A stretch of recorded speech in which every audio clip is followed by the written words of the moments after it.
1480 103.3 WPKY Coffee Talk is on the air. Morning conversations about things of interest to you. If you'd like to be a guest on Coffee Talk, just email us your information at WPKYonline@gmail.com. We're proud to call Caldwell County home. WPKY. The sun is shining. It is a beautiful spring morning. Oh my gosh, I love this weather. I love this time of the year. And I know my next guest, Rhonda Jewell. She is from the Caldwell County Extension Office. She's a 4-H agent. I know you love this weather too, don't you? Yes, I do. Don't you? Mm-hmm. You know, and I know we were talking earlier that you've got a lot going on and you're pretty frazzled. But I'm sure the sunshine helps perk you up a little bit, right? It does. You look for every excuse you can to get outside. So. That's right. That's right. At least it's not a gloomy, rainy, icky day like we had all winter. Yeah, I think we're going to have that tomorrow. So yeah, no, there's some storm, and it's going to get cold. It's supposed to get cold like on Friday. Is it? Yeah, I'm not out of the 50s on Friday. Oh, no. So I know. So enjoy today while it's here. Yeah. Well, Rhonda, tell me what's running you ragged lately. Well, this past weekend we had our cookout, which is just a 4-H fundraiser, basically. It's to help raise money for our project groups as well as some camp scholarships and different things. Leanne Gilkey did the cooking for us, and we just sold pork tenderloins and pork tenderloin sandwiches and half chickens. It was amazing. We did great. We were sold out by noon, which is a good thing. Wow. What time did you start? We started selling at 11, but we actually started at 5:30 that morning. But started selling at 11 and sold out by noon. And we had some pre-saled. We had some that was already sold, but then we had a lot that was not. And anyway, we're just thankful that we were able to sell out. I hated that we weren't able to service everyone, but it's better to sell out than to be left with some. So anyway, Absolutely. We are thankful for all that. We had a lot of volunteers that came out and helped, and a lot of kids, and it was a really good day. It was exhausting, but it was a great day. And again, Leanne Gilkey, she just volunteers her time and a lot of her services, and we just appreciate her so much for doing that for 4-H. We've also got some of our project groups, like I mentioned, that are they start in the spring and they work through the summer. One of those is livestock judging. They practice every Wednesday. The last couple of weeks, we've been kind of out at Kevin Laurent's judging pigs. This afternoon, actually, they're going to be back at the office. They're going to be doing I guess you could say it's more like classroom work where they study a CD and they just kind of talk about some different things and have a chance to practice on reasons and so forth. But they'll be practicing each Wednesday, and then when school's out, they have all-day practices until the state contest, which is in June. And then we also have some kids that are going to be participating in skillathons and several of the livestock shows around. And then we have several that show livestock. Actually, more pigs. I guess we have pigs and goats. So we'll have some kids that are going to be showing at Western Rivers in Murray, and then they also go to Bowling Green and several others around a lot of the county fairs and stuff. So getting county fair time too. So now, what is it too late to get involved in livestock judging? Not. I guess you could say yes. Because they've already kind of like got to a point, but if somebody really wanted to, we could do what they can. They may have a little bit of catching up to do, but if they really wanted to, they could. But it does take some time, and it does have to be something that they're interested in. And a lot of kids don't realize it until they try it. Never thought I'd be interested in learning about cows, sheep, goats, and pigs, but again, we've got some leaders, Kevin Laurent and Candy Adams, and some other parent volunteers that make it fun and they make it enjoyable. But these kids are learning and gaining communication skills and learning to think for themselves, and they're learning a lot more than they realize because they're having so much fun. Mm-hmm. So, we also have shooting sports. They had their first practice last night, and it was just for shotgun. We do have quite a few new shooters, and we're really excited about that. Like I said, they just did shotgun last night. Next Tuesday night, they'll do shotgun, rifle, and archery. It is too late for shooting sports. They do have to attend 2 safety trainings to be able to participate in shooting sports because, as we know, with gun safety, you can never be too safe, and that's one of the things that we focus on first and foremost is gun safety. And, we have coaches, and these coaches know their stuff, and the kids will listen to the coaches or they won't shoot, and that's just the way it is. That's the way it should be. It is, because they're the ones that are trained. They go through hours and hours and hours of certification. We're doing things the right way, and it's just, that's just the way it is. So these coaches give a lot of time, and a lot of these coaches don't have any kids that are in the program anymore. They're doing it because they know the importance of the program, as well as how important it was to their kids, and they want it to be carried on. So anyway, I'm grateful for all those that still give their time, because it is a very time consuming. I guess you could say it's a time consuming. It's not a hobby. It's a it's a volunteer role, but it is important. And again, we've got about 19 shooters, I think, altogether, and some are just doing trap or shotgun, some are just doing rifle, some are doing archery, and some are doing one or three of all things. So anyway, again, thankful for those volunteers, for those shooting sports volunteers too, because without them, there would be no shooting sports. So we've got shooting sports and livestock judging going on. We also have, this is kind of like the end of the year for our after-school clubs and our community clubs. Poultry Club will meet the last time on the 29th, which is the last Monday of the month. Craft Club will meet next Wednesday, and that'll be the last time that they meet. Now, the Cooking Club, they will meet in May. They meet on May the 8th. So they will. I think they're the only one that meets in May. So anyway, kind of winding them down. And Horse Club, we had our last meeting just last week. So anyway, those clubs are winding down, pick back up again in the fall, and hopefully we'll have some new ones too. Another thing we've got going on this weekend, or I guess not this weekend, but Thursday and Friday, Madison Crider, who's one of our senior 4-H'ers, she has been selected to go through the slating process, or go through the initial slating process, and it's basically a 2-day interview. It's very extensive. I told her it's probably the most grueling interview that you will probably sit through before you get out of college. It's she will meet with the foundation people. They have it's kind of like they have a chance to I guess you could say participate in small talk. They have to give a speech, and they have to do several different things. But meeting with the foundation members is probably going to be the most intimidating, just because I don't know. It's just or to me anyway. I think it would be the most intimidating. Madison, I think she's ready for it, and they'll go through this, and I'm not sure how many are going through this process, but then they'll once they've gone through this process, they'll choose the ones that will be slated and what they'll be slated for. So she could be slated for president, vice president, secretary, or I can't remember what the other. There's 4 offices, but anyway, we'll see. And then elections will occur in June, the second week in June at Teen Conference. That's when we elect our state officers. So anyway, really looking forward for this opportunity for Madison, because again, it is an honor to even get this far, and I'm really proud of her. She's put in a lot of hard work, and she she loves 4-H, and she loves FFA too. So she has got a she's a real sweet, special girl, and I'm proud for this opportunity for her. So. Sounds like you take this seriously. Yes, and that's what I've tried to explain to her. But it's a good experience. Anytime a kid can have an opportunity to interview, to do it, and I tell my kids all the time to get up and give a speech, and that's another thing that I'm going to talk about. To get up and give a speech, whether it be just a little, just a 30-second little, description of yourself or something. Anytime that you can do that, the better your communication skills are going to be. And I'm one to talk, because mine are not very good. But speaking of, and I'll kind of get into that, this on the 30th, on April the 30th, we'll be having our county communications contest, and it's going to be at 6 o'clock at the Extension office. This is for anybody that would like to give a speech or do a demonstration. The speech for juniors is 3 to 5 minutes, and for seniors is 5 to 7 minutes, and it's on anything that they want to talk about. The demonstration has to be at least 5 minutes, no longer than 15. Demonstrate how to bake a cake, or demonstrate how to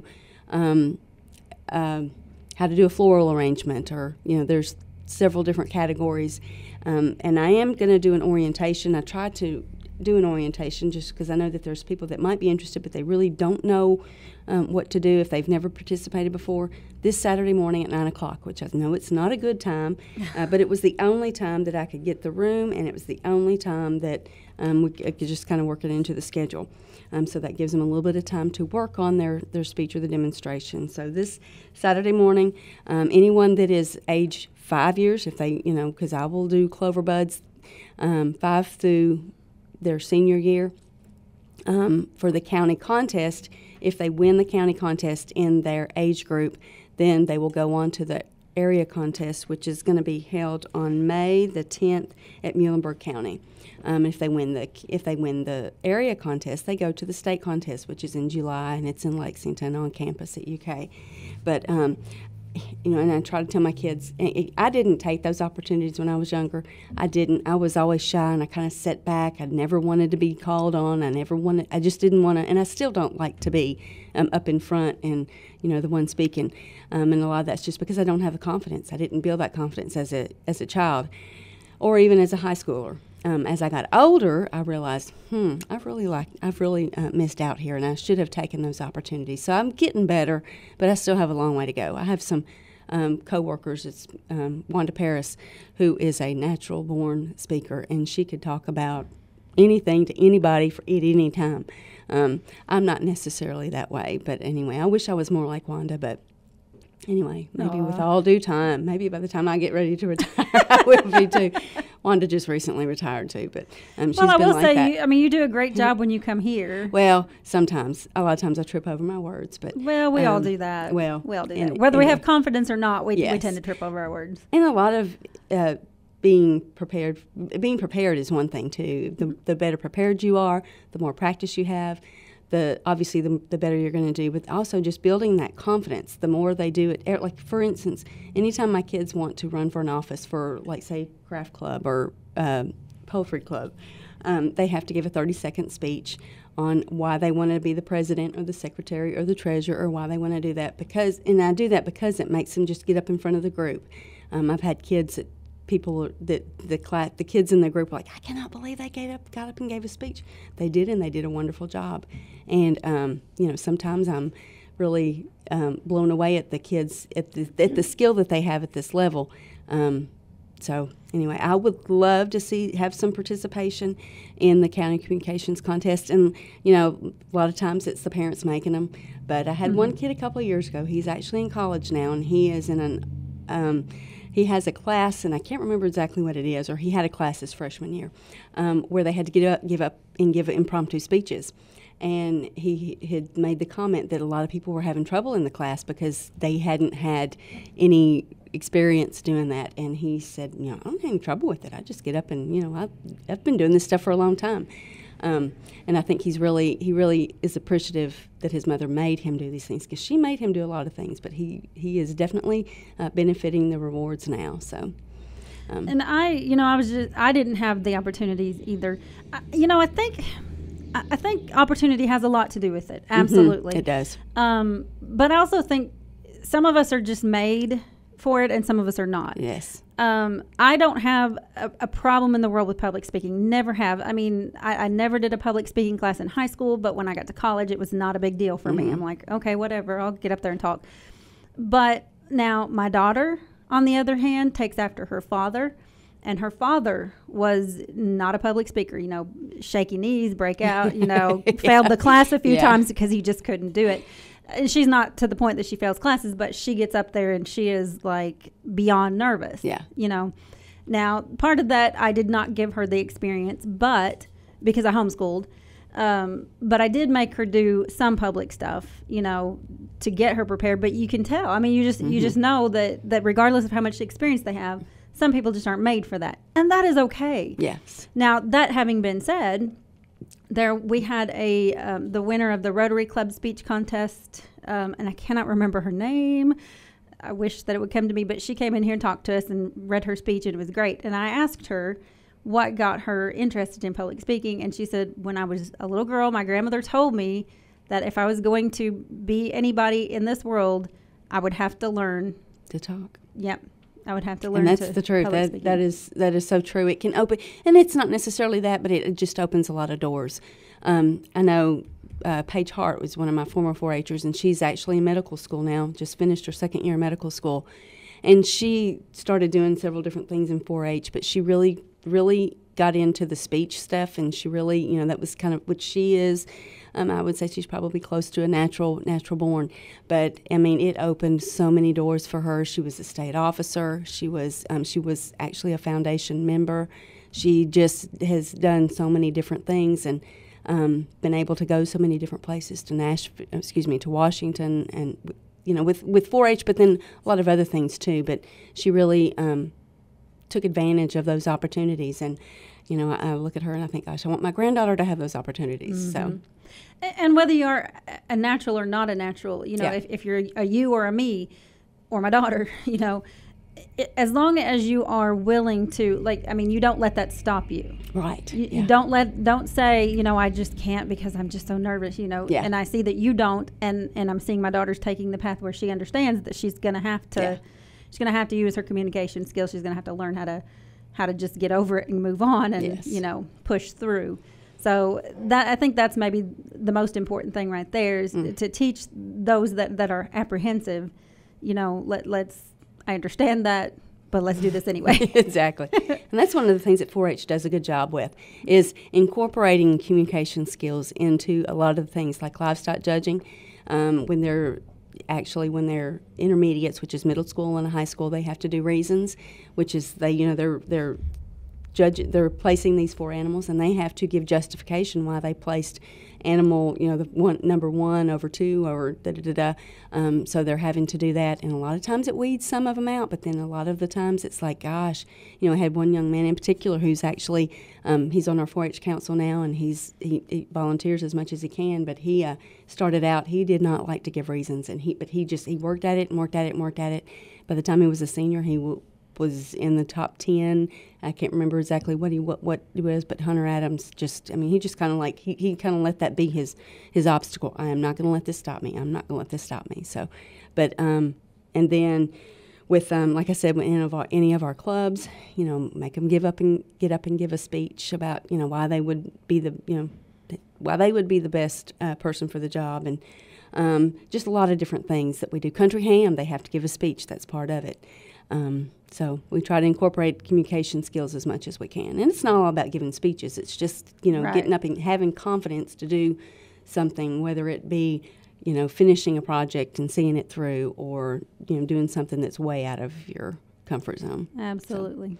So. Just living life. Exactly. Daily, we have to do something out of our comfort zone. Exactly. Do you have any more? We got a little off track, I know, talking about communication, but that's all right. We needed to talk about that. Well, camp, and I would like to say Monday was our deadline, and we have a waiting list for both boys and girls, a pretty extensive waiting list. So we're trying to see after the first of next month, we'll get together and hopefully we'll be able to divvy out beds. But I am going to need more leaders if I take more campers. So if there's any parent out there that would like to go to camp, you can apply. Again, there is a volunteer process you have to go through.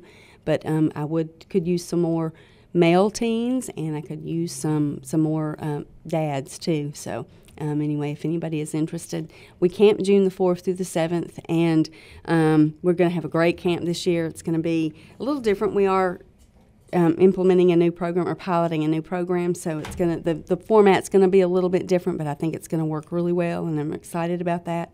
We also, the deadline to register for teen conference, which is for 8th through 12th graders. This is the second week in June, the 10th through the 13th. We stay on campus. The kids get to choose a major. It's kind of like a mini college experience, I guess you could say. That's when our state officers are elected.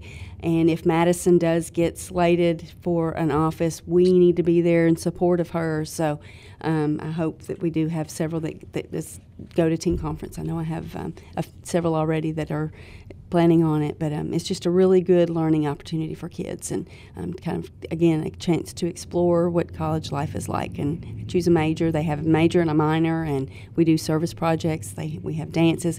We're having a Clover Fest the very first night, which is something that's new. Last year we went to I can't remember what the name of the place, Woodford Reserve Room, and at the stadium, and it was just kind of like we had a dance there. Well, this year we're having it's at the stockyards, and there's going to be food trucks there. There's going to be bands, and it's just going to be kind of like a big celebration, and we're really excited about it. I believe it's the 95th year for Teen Conference, so kind of like a special celebration. So anyway, that registration is available at the Extension office. It does cost $250. The 4-H Council is paying $50 of that, so it only costs our delegates $200, and that is it's a bargain for what they get, because and I didn't catch it. You said the deadline is coming up, but I don't think you actually said the deadline. I don't think I did. I believe it is May the 3rd. Okay. So all right. Quick. Yeah, that is just around the corner. Yes, it is. That's all I have for now. That's all you have for now, right? Mm-hmm. All right. Well, that's enough, Rhonda. Yes. It's going to keep you busy for a little bit, isn't it? It will. It will. Thank you so much for coming in this morning. Rhonda Jewell, Caldwell County Extension Office 4-H agent. If you're interested in any of the programs, you can call her at 270-365-2787. Thank you so much, Rhonda. Thank you.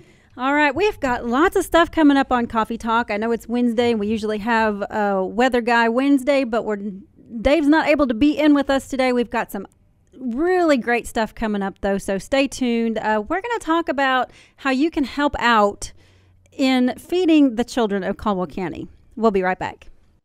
It's the little things, like finding $20 in the wash. Woo! Jackpot!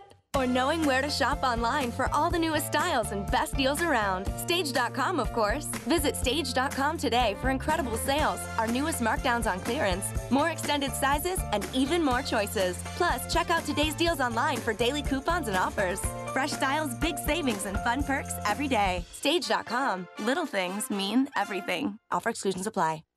Lowe's knows you're the gardener who does it right to make your flower and